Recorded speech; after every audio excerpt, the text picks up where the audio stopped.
Oui, merci aux experts pour ces présentations. Tout d'abord, j'ai une pensée particulière à tous ces patients qui souffrent en ce moment et qui nous ont contactés en amont de cette réunion.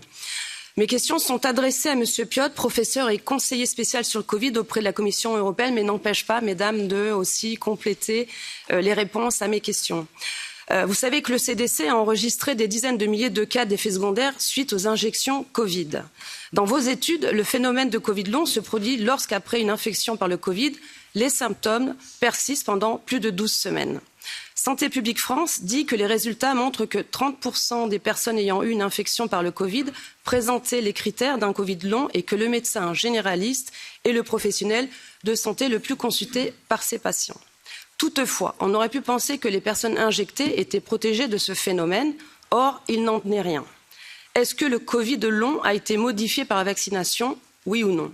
Je ne l'ai pas vu dans vos recherches et c'est aussi fait partie des questions que je vais vous poser, car je regrette que dans ces recherches, vous ne faites pas de distinguo pour notamment envisager que les injections participent au Covid long et rentrent dans la catégorie des effets secondaires. Pourquoi vous ne faites pas d'études sur le Covid long entre les vaccinés et les non-vaccinés? Car c'est important, vous le savez bien, parce que ça n'aura pas les mêmes conséquences financières. Car on sait que dans les contrats signés par la Commission, la responsabilité de ces laboratoires ont été exclus. Donc, qui va payer les indemnisations liées aux effets secondaires des injections Pfizer et Moderna, qui s'élèvent à près de 1,6 million de cas enregistrés auprès de l'ECDC? Et pour conclure, la dernière question, est-ce que la Commission compte-t-elle créer un fonds d'indemnisation pour ces victimes? Je vous remercie. Les post-Covid longs. Et ça touche aussi l'Ebola, comme a dit Mme Salmon. On ne le savait pas, mais on voit ça aussi avec d'autres infections qui ont été évoquées. J'aurais fait une deuxième remarque. Comme ça a été dit dans la première présentation par Mme Lehmann,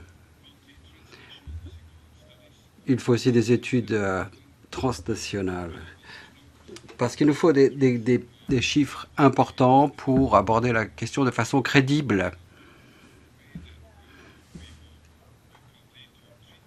Est-ce qui pourrait amener à des traitements et une meilleure compréhension? Donc il faut beaucoup de patients. En Europe, nous ne sommes pas très bien équipés pour ces études multi-pays. Nous l'avons vu à maintes reprises. Parce qu'il y a surtout des obstacles bureaucratiques ou administratifs. Et c'est quelque chose que le Covid long a mis en lumière, il faut y travailler. Et peut-être que le Parlement pourrait y jouer un rôle. Ce que vous appelez infection, Mme Chandon, je crois que c'est vous parlez de vaccination. En réponse à ce qu'a dit Mme Salmon, je dis qu'il y avait des preuves très fortes sur lesquelles la vaccination offre une certaine protection, pas à 100%, face à l'apparition des Covid longs.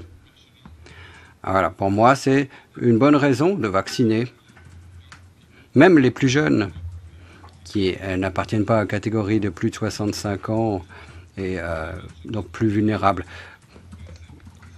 Ça, je l'ai dit sur la deuxième image que je vous ai montrée. Pour ce qui est des indemnisations, moi, je n'ai pas du tout participé au marché public.